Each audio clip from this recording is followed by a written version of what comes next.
문예지 탐구방송 요즘 소설 이야기 30번째 이야기 시작합니다.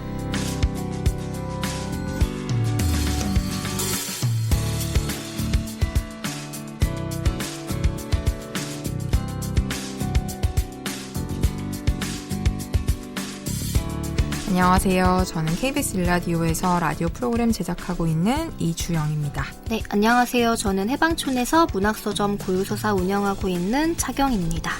네, 오늘은 지난 시간에 이어서 문학삼 2020년 1호 계속 살펴볼 건데요. 오늘은 기준영 작가의 단편 유미를 이야기해보려고 합니다.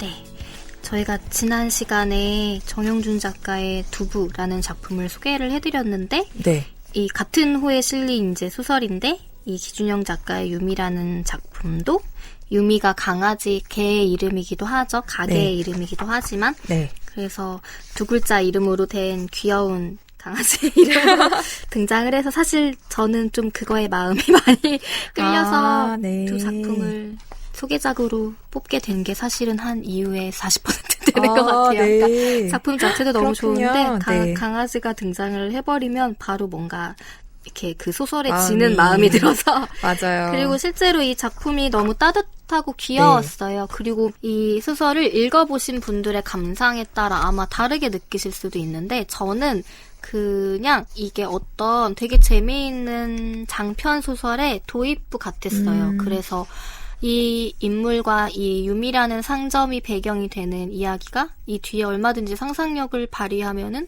더 풍부하게 있을 것 같고 그게 그냥 하나하나의 단편으로 등장을 해도 너무 재밌을 것 같고 네.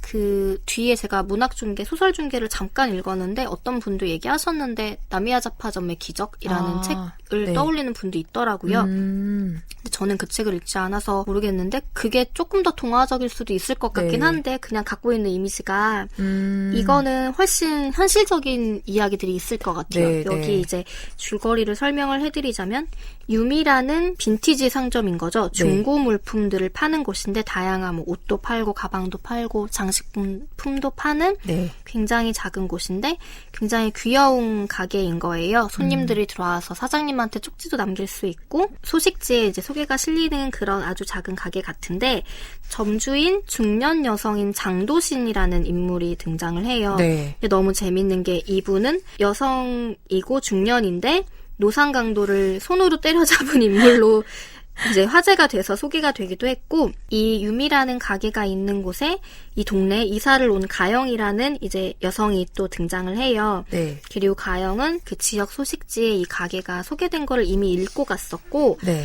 이제 뭔가 홀리듯이 어떤 초록색 스웨터를 샀는데 네. 도신이라는 이제 사장과 별다른 얘기를 한 건 아닌데 그 계산을 하는 과정에서 그 가게에 있는 누렁이가 네. 이제 이쪽 카운터 쪽으로 다가오니까 가영이 아 네가 유미지 하면서 이제 아는 척을 하는 거죠. 아는 네. 체를 했는데 도신이 이런 게 좀 재밌었어요. 도신이 알고 보니까 카드 단말기에서 영수증을 출력하고 있었는데 어느 순간 눈물 한 줄기가 한쪽 네. 볼을 타고 내렸다. 뭐 이런 묘사가 들어가고 그래서 이제 가영이 맨손으로 강도를 잡은 분 맞아? 약간 이런 생각을 하고 또 그 강아지가 옆으로 가서 이제 위로해준 장면인 건데 네. 얘가 유미죠? 라고 했을 때 걔는 작은 유미고 이 가게가 큰 유미예요 하는데 그것도 약간 사연이 있는 것 같이 네. 느껴지는 거예요. 맞아요. 근데 별다른 설명은 없는데 그리고 나중에 가영이 이 도신이 부산으로 자기의 딸을 만나러 갔을 때 하루를 가게를 대신 봐주는 이제 설정이 등장을 하면서 벌어지는 일인데 네. 그 딸을 왜 부산에서 네. 따로 사는지에 대한 이야기도 안 나와요. 근데 네.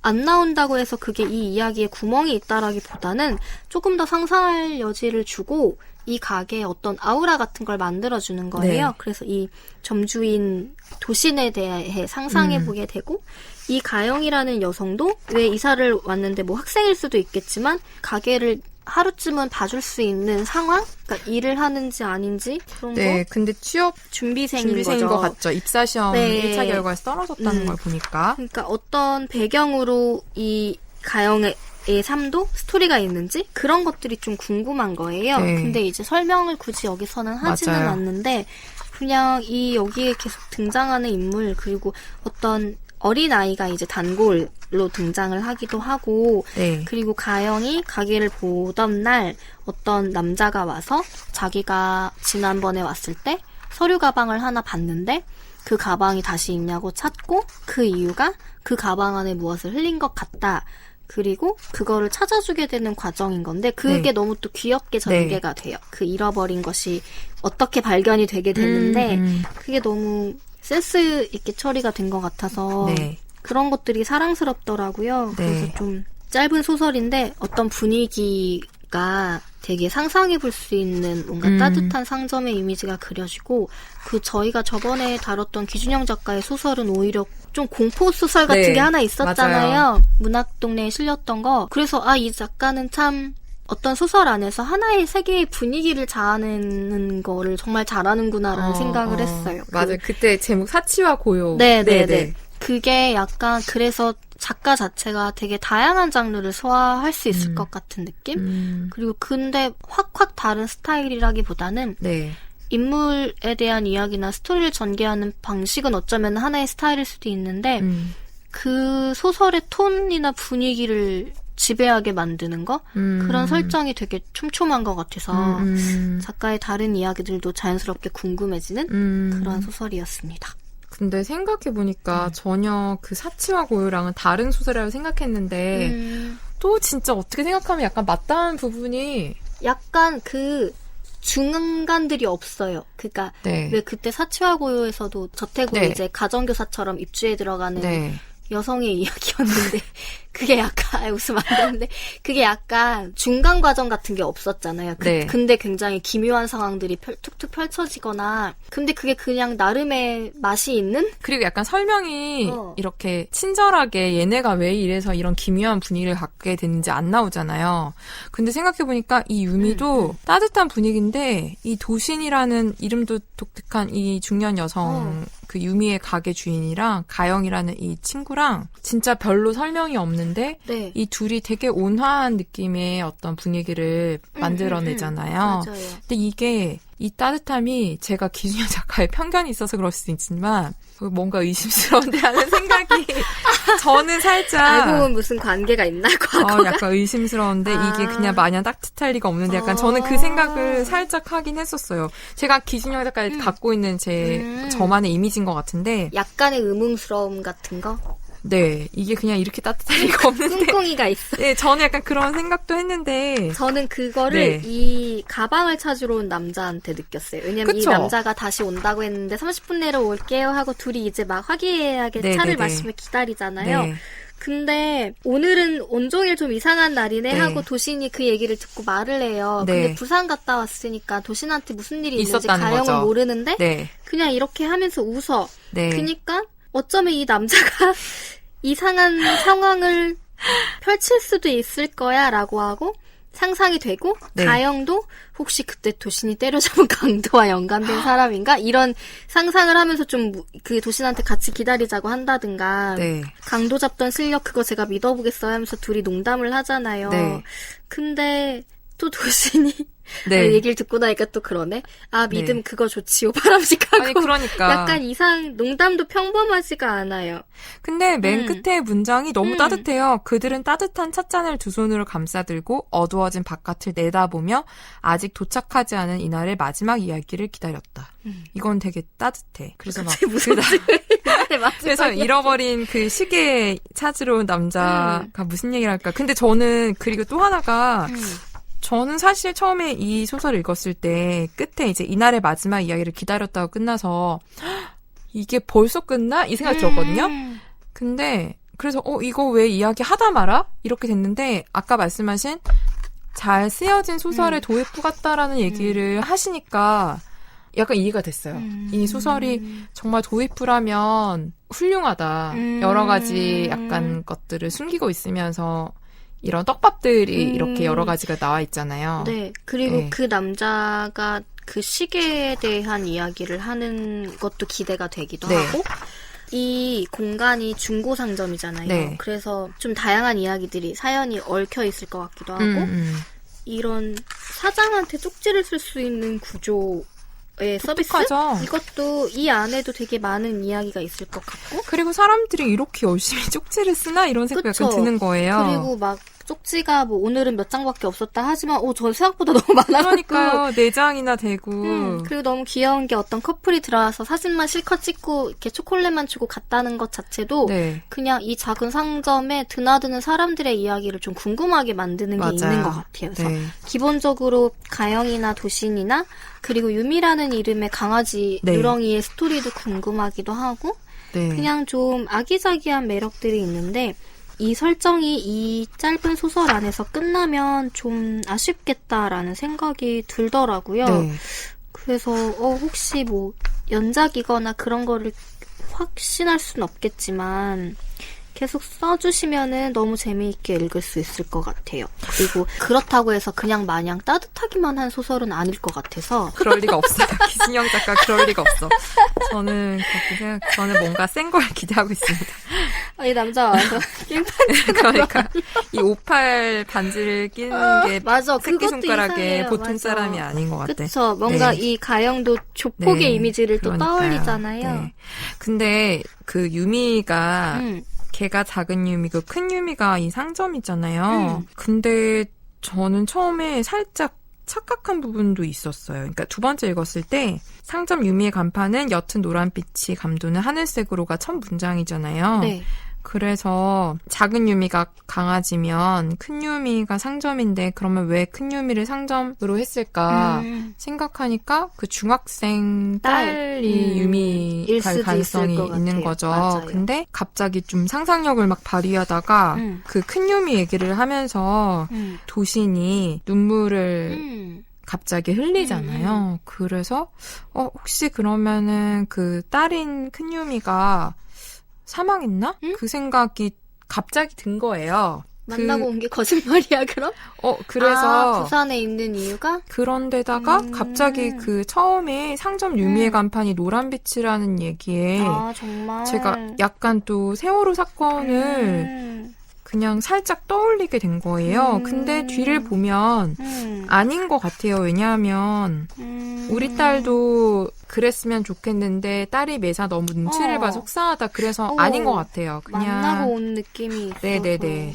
근데 그러게요. 그러면은 저는 그냥 이 간판을 아이가 모양 냈은 듯한 귀여운 필체라고 해서 아이한테 써달라고 했을 거 아니에요. 네네. 근데 지금은 같이 있지 못한 상황이라 울었을 거라고 정도만 생각을 했어요. 그럴 근데 수도 있겠네요. 노란빛이 감도는 그런 생각은 하지 못했고 그냥 누렁이라고 해서 약간 그냥 그렇게만 생각을 했는데 근데 어쨌든 그 유미가 딸의 이름일 가능성은 있어 보이죠. 네네. 저는 네. 처음에 오히려 원래 있던 강아지가 따로 있고 그 큰 개가 죽고 그 대신에 지금 작은 유미가 있나라는 생각을 맨 처음에는 했어요. 근데 네네네. 생각해보니까 아이가 쓴 글씨라고 하길래 네. 그러면 큰 유미라는 게 아이 이름일 가능성이 있겠구나라고 다음에는 뒤에서는 생각을 했었거든요. 네. 근데 어쨌든 그 유미라는 이름에 얽힌 사연이 있는 거겠죠? 네, 계산을 그러니까 하다가. 제목이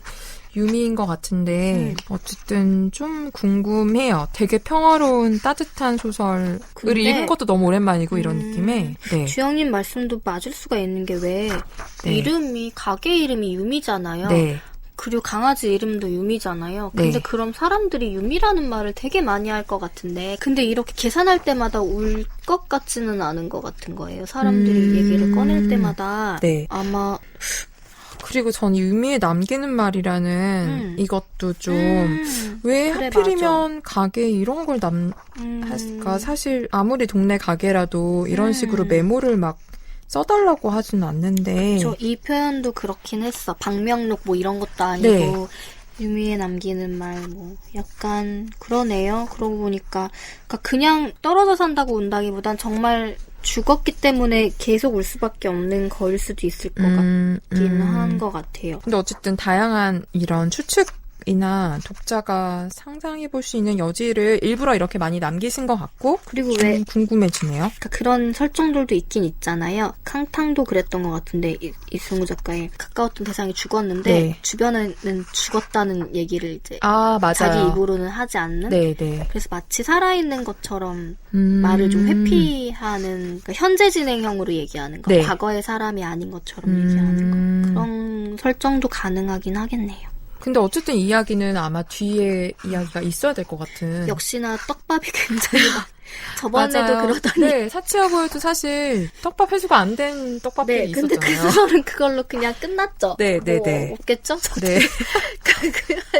아니, 너무 읽으면서 막 네. 너무 재밌는 흥미로운 소설이다라고 생각했는데 네. 두 작품 다 왜 네. 이렇게 읽다 보면 저희가 자꾸 뭔가 수수께끼가 있는 것처럼 네, 생각하는지 심상치 않아요, 정말.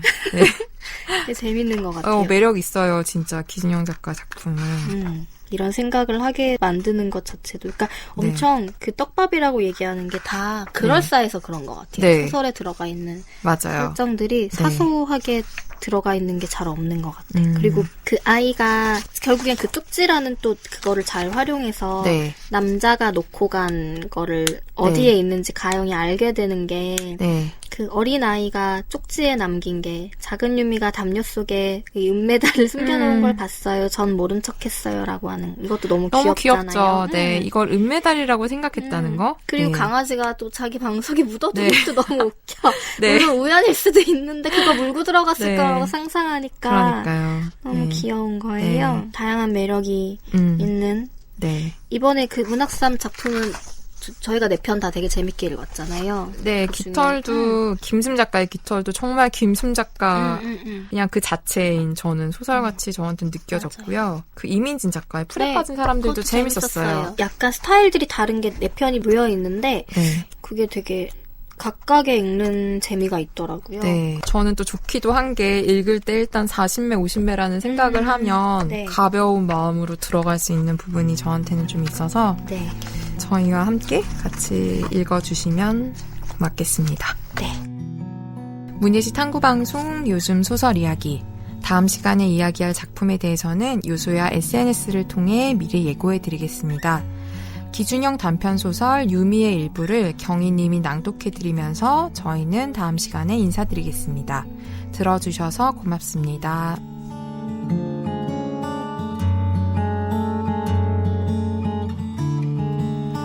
가영은 다시 남은 2장의 메모지 앞으로 돌아왔다. 한 장에는 물음표와 느낌표가 하나씩 있었다. 나머지 한 장에는 또박또박 힘주어 쓴 글씨로 이런 글귀가 적혀 있었다. 작은 유미가 담요 속에 은메달을 숨겨놓은 걸 봤어요. 전 모른 척해 주었어요. 윤진이가. 가영은 낮에 퀼트 주머니를 사간 아이의 이름이 윤진이였구나 하고 생각하며 누렁이에게로 다가갔다. 아이가 장난을 친 건 아닐까? 상상을 적은 건 아닐까? 누렁이의 담요를 들춰보니 과연 동그랗고 은빛으로 반짝이는 물건이 있기는 했다. 하지만 그건 메달은 아니었다. 접해 있는 양면을 비틀어 열도록 만든 손거울인 듯했다. 가영은 그걸 열어보려다가 그만두었다. 도신에게 전해 들은 말이 없으니 도신의 물건은 아닐 듯했다. 이게 남자가 찾던 그 물건이라면. 가영은 동그란 은빛 손거울이 서류 가방에서 미끄러지는 장면을 떠올려 볼 수 있었다.